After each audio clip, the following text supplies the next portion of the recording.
আসসালামু আলাইকুম রহমতুল্লাহ। সবাইকে রাজধানী সায়ে স্বাগতম। আমি মোহাম্মদ আব্দুল হামিদ, কাজ করি রাজধানী সা নিয়ে।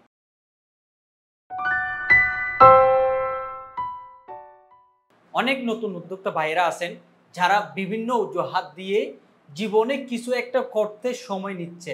আজকে না কালকে, কালকে না পরশু, হয় আগামী ঈদের পর থেকে, না হলে আগামী বর্ষার পর থেকে, না হয় আগামী গ্রীষ্মের পর থেকে আমি শুরু করব। আজকে আমার ভিডিওটা মূলত তাদের জন্য। গত রমজান থেকে অনেক নতুন উদ্যোক্তা ভাইদের সাথে, অনেক লোকের সাথে কথা বলছি।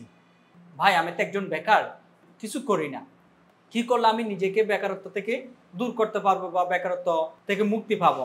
তাদেরকে আমরা বলে থাকি, আপনি যে কোনো একটা কাজ শুরু করেন, সেটা হোক ব্যবসা, সেটা হোক অন্য কিছু, আপনি যে কোনো একটা কাজ শুরু করেন, দেখবেন আপনি নিজেই প্রতিষ্ঠিত হয়ে যাবেন কিছুদিন সময় অতিবাহিত হওয়ার পরে। কিন্তু এখানে মূল সমস্যাটা, যখন তাদেরকে আমরা কোনো একটা কাজ শুরু করার জন্য বারবার বলে থাকি আপনি শুরু করেন, তখন তারা অজুহাত দেখায়, ভাই এখন তো গ্রীষ্মকাল, এখন তো ওই চাহিদা কম, গ্রীষ্ম শেষ হলে শুরু করব।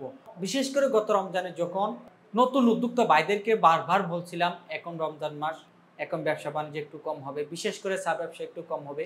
চা ব্যবসাটাকে আপনি লক্ষ্য রেখে আপনি প্রতিদিন মার্কেট ভিজিট করেন, ইফতারের পরে বা রাতের বেলায় আপনি প্রতিটা দোকানদারের সাথে কথা বলে একটা সম্পর্ক তৈরি করেন। কোনো কাজ হয় নাই।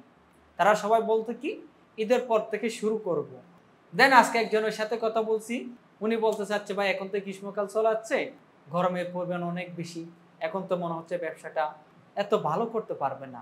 এটাই একটা কারণ, আপনার জীবন পিছিয়ে থাকার জন্য এটাই একটাই কারণ। কেন আমি আজকে করব, কালকে করব, এইভাবে কিন্তু আপনি আপনার জীবন থেকে অনেক মূল্যবান সময় কিন্তু পার করে দিয়ে নষ্ট করতেছেন। যে কাজ আপনি আজকে শুরু করবেন, আগামীকাল আপনাকে ওই কাজ নতুন করে আর শুরু করা লাগবে না। আগামীকাল আপনাকে আবার নতুনভাবে অন্য কাজ নিয়ে আগাতে পারবেন। আর যদি আপনি আগামীকালের জন্য আজকের কাজটা রেখে দেন বা আগামীকাল করবো বলে রেখে দেন, তাহলে আজকের কাজ প্লাস আগামী দিনের কাজ দুইটাই কিন্তু আপনার জন্য সোজা হয়ে যাবে। তখন আপনি কাজের গতি ঠিক করতে পারবেন না।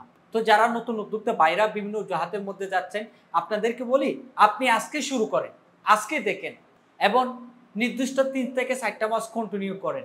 আপনার সেটা যে কোনো কাজ হোক না কেন, প্রয়োজনে আপনি দৈনিক 100 টাকা ইনকাম করার মতন এবিলিটি নিয়ে নামেন। যারা ব্যবসা বাণিজ্য আজকে সফল, তাদের জীবনের স্ট্র্যাটেজি কিন্তু অনেক লম্বা। তারা দীর্ঘকাল সংগ্রাম করে আজকে এই পথে আসছে। আপনি একটু চোখ বন্ধ করে কল্পনা করেন, আপনার যে বন্ধু আজকে সমাজে প্রতিষ্ঠিত, এখান থেকে 2 বছর আগে কিন্তু আপনারা দুজনে একসাথে চা খাইতেন বা আড্ডা দিতেন, কিন্তু আজকে তাকে এক কাপ চা খাওয়ার জন্য শিডিউল দিয়ে খুঁজে পাচ্ছেন না। কেন? 2 বছর আগে দুজনে তো একই জায়গায় ছিলেন। আজকে তো পার্থক্য কেন সৃষ্টি হয়েছে আপনাদের মাঝে? জি, ওই 2 বছর আগে সঠিক সিদ্ধান্ত নিতে পারছে বলে আজকে সে প্রতিষ্ঠিত, আর আপনি সঠিক সিদ্ধান্ত নিতে পারেন না বলে আজকে আপনি বেকারত্ব। এক কথাই শেষ। যত অজুহাত তত আপনার জীবন পিছিয়ে যাবে। অজুহাত বাদ দেন, কাজে মন দেন, দেখবেন আপনার জন্য ভালো একটা পরিবেশ অটো সৃষ্টি হয়ে যাবে। আমার ভিডিওর মূল কথা হচ্ছে, অনেক অনেক নতুন উদ্যোক্তা ভাইরা এখনো বেকার বসে আছেন। ভাই, বর্তমান সময় কিন্তু অনেক কঠিন, আগামী দিনগুলো আরো কঠিন হবে।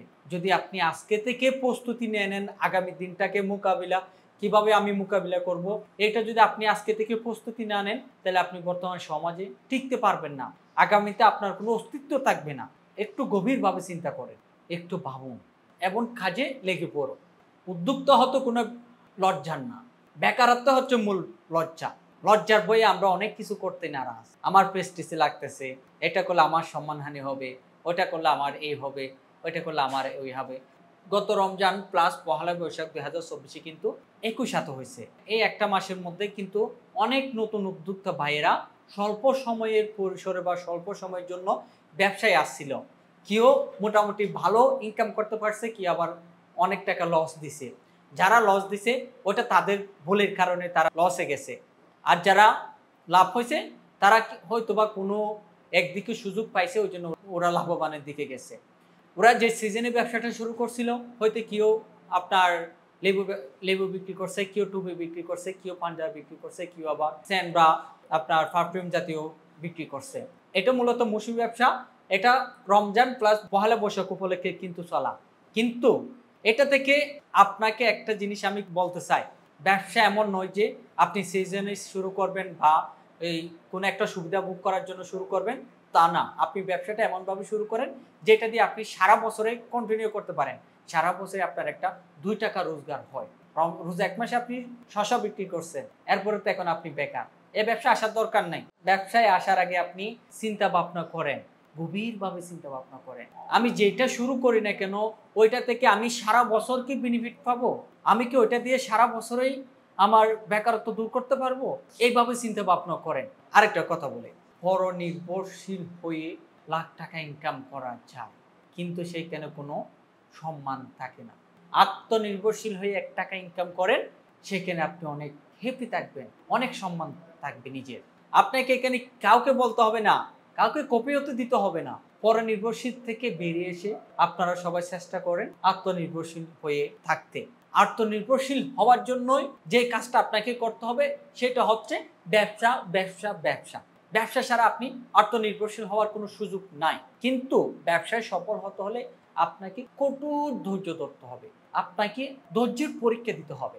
প্রথম 1 মাসে আপনার লস, দ্বিতীয় মাসে লস, তৃতীয় মাসে লস।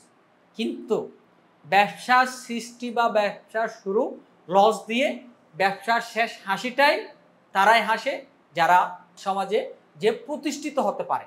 একজন ব্যবসায়ীর মেন্টালি কিন্তু এটা না যে আমি কত টাকা লাভ করতে পারছি।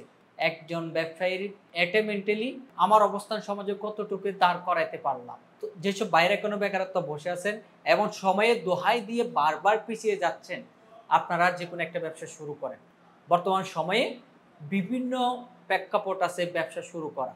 আপনি যেখানে থাকেন না কেন, গ্রামে, গঞ্জে, শহরে, আপনি যেখানে আসেন না কেন, আপনি যে কোনো একটা দিয়ে শুরু করেন, ইনশাআল্লাহ আপনি সফল হবেন।